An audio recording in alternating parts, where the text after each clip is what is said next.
Wetpixel Live. My name's Adam Handler. I'm joined by our resident expert, Alex Mustard. Hi, Alex. Hi, Adam. Nice to see you. Nice to see you too. Always nice to see you.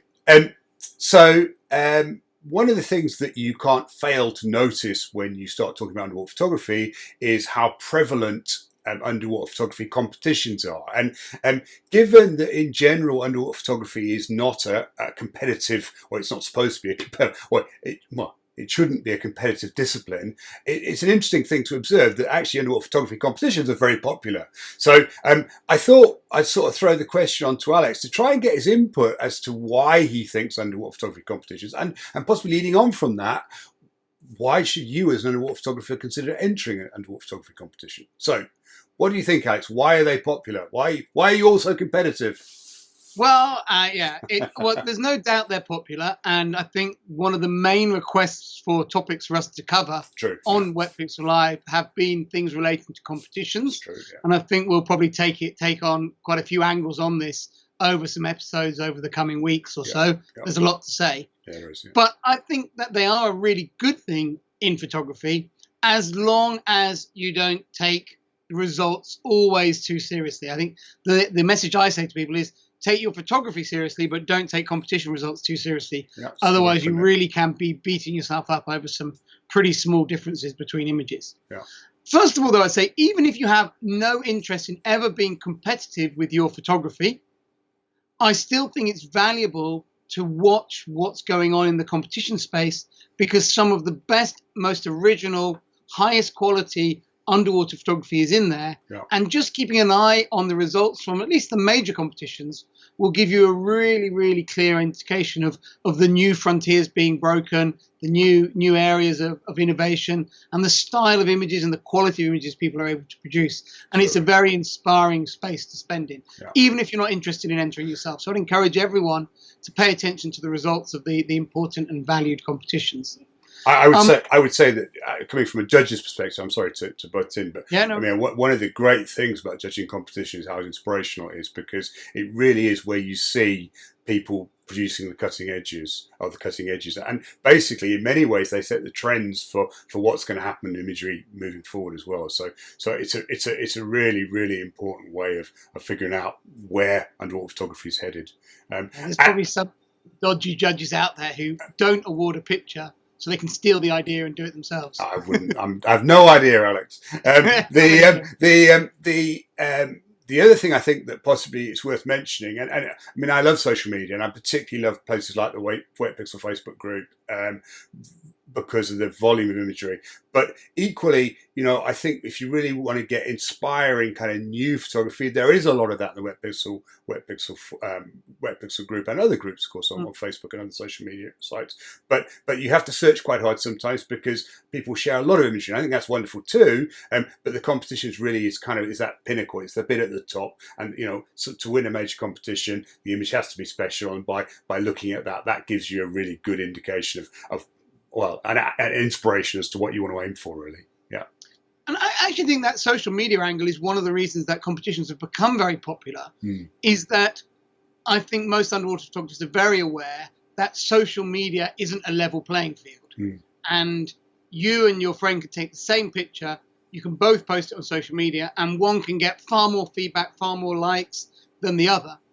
And it's all to do with social media followings. And I think one of the reasons that photography competitions have become increasingly popular in these days is that photographers are looking for that independent assessment of their work, where they feel social media isn't really an independent assessment, because if you look nice in your bikini like I do, you get loads of social media followers. There's pictures of that.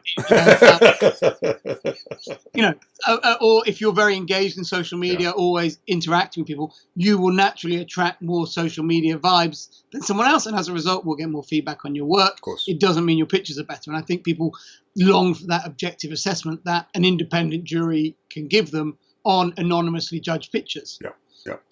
Some of the main reasons that I think people go in for competitions is first of all, I think it's competitions set out to celebrate and encourage excellence. So getting involved in that world can really give you a focus to push for excellence in your own photography. And I have seen loads and loads of photographers really benefit from becoming keen on photography and pushing their own photography onto heights they never imagined because they're trying to create those special images. Yeah. So it can be a really positive force. Yeah. Occasionally, though, as just, in most people, it does tend to bring out the best of them as a photographer. In a few people, it does bring out the worst of them. People who maybe, don't handle the competitive side of it well, don't handle results going against them well. Sure. And if you feel that might be you, then maybe competitions aren't for you. And I think it's important to recognize that they aren't for everyone.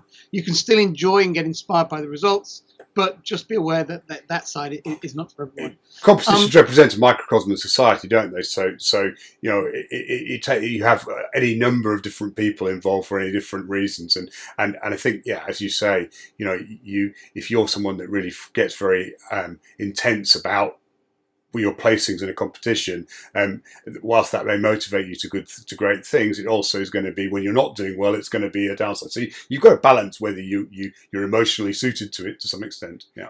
Yeah, and you don't want to end up in a situation where you're treating every other photographer in the world as a competitor 24/7, every subject as a competitor that you've got to beat to get your shot. You've got to really use that competitive drive to drive excellence without it getting out of control. Anyway, that's enough on that. Yeah. I think where the big benefits come is that competitions can give you a really good gauge on your personal progress as a photographer.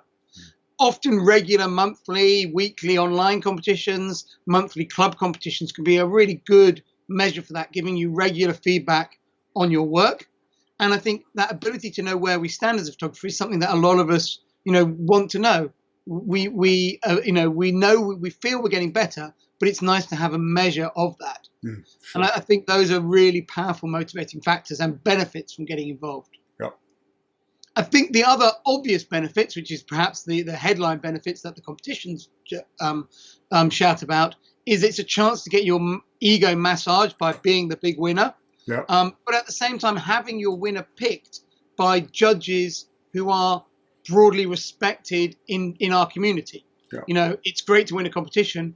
Even better to win a competition where the judge is someone you've long admired. Yeah. And I think, the fact that a lot of competitions do get really, celebrated photographers in as judges is a real motivating factor for wanting to be involved in those competitions. Competitions also typically provide really nice prizes for their winners. And those can be very valuable. And I know a lot of photographers have funded early parts of a sort of more professional career by having good competition success. As a result, being able to claim prizes of travel prizes. Yeah. And that, the contribution that those prizes have made to then allow them to get more time in the field, get more pictures, win more competitions, can be self-sustaining. There are a lot of competitions out there. If you've got good work, if you've got a good talent, you can win prizes, you can win more diving, shoot more, do more dives, get more pictures, win more prizes. Build the portfolio. Yeah. I think the difficulty can become is when you sort of reach the end of that, and maybe after a few years of success, you then maybe start coming third or fourth and don't start getting the prizes anymore. Then that whole thing tends to fall down a little bit. Because ultimately competitions do tend to go up and down a little bit. If your style, your vision has been dominating for a few years, chances are the competition judges will begin to go, well, we've seen shots like that before. I'm more interested now in this slightly new stuff. And it's not a slight against you. It's just you've had so much success that by your own style of photography is sort of saturated the market. Yeah. Anyway, but I do think that competitions throughout the history of underwater photography have been incredibly important in launching photographers' careers. I think they're the best way of all of getting your name known, and particularly the really big contests out there, they can be transformative about your career. And I would definitely say they had that effect on my career. Big competition wins I had in the late 90s, early 2000s. Although I've sort of always been known as a digital photographer, actually most of my competition success came on photos taken with film. But those big international competition wins, not local club competitions, but the big international ones, can really catapult you in front of people's attention. And they do get the offers coming. I've had several book offers come really specifically on the publicity created by really major competition wins. So competitions can be career changing as well. Yeah. And I think that's something that, is really important. So it's not necessarily about the prize on paper. It's often this prize that comes with the really high profile competition. Suddenly your picture is out there. It can be in media outlets all around the world. It becomes mainstream stories in local diving magazines, local media, local newspapers. And suddenly there's this huge interest. I remember the first time I won really big in the wildlife photographer, my pictures were in every British newspaper. Yeah. And it was kind of the first time they really had been in that way. And suddenly my phone just lit up that morning. It was a day before it was still text messages and things. But I just got so many messages from people, like friends from school, parents of friends from school going, I saw your picture today in the newspaper. It's just, It was an incredible thing how far it reached. Yeah. And for those things, I will always be a supporter of competitions. Yes, there's a dark side related to how sometimes people behave, trying to get winners or how they behave when the results don't go their way. But overwhelmingly, it can be incredibly positive for your own imagery and your own possibilities as an underwater photographer. Yeah.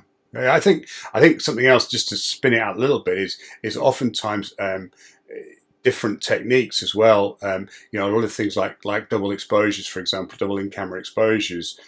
Obviously, that's a technique that's been highlighted as a result of a particular genre of competition. So, oftentimes it's also that a particular photographic technique or particular argued piece of equipment sometimes will often achieve prominence as a result of competition. And by watching competition entries, that will help you as well to keep abreast of developments with that as well. So it's another. Yeah. New destinations too, as well. Yeah, absolutely. And subjects. A few years ago there was a lot of interest in sperm whales, for example, and that became as a result of a series of images that were captured and did very well and Wildlife Photographer of the Year amongst other places. That's great information, Alex. Thank you very much.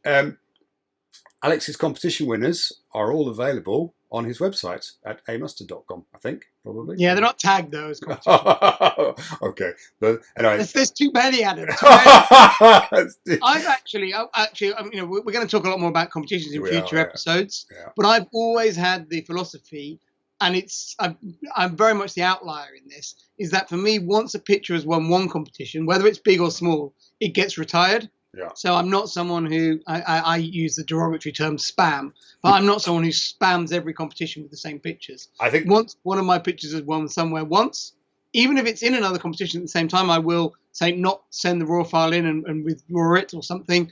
So I've always, so I have lots of individual pictures that have won because I've always won. All my pictures have only ever won once, rather than winning lots of prizes with one picture. I don't necessarily say that's the way to do it. It's just the way I've always chosen to do it.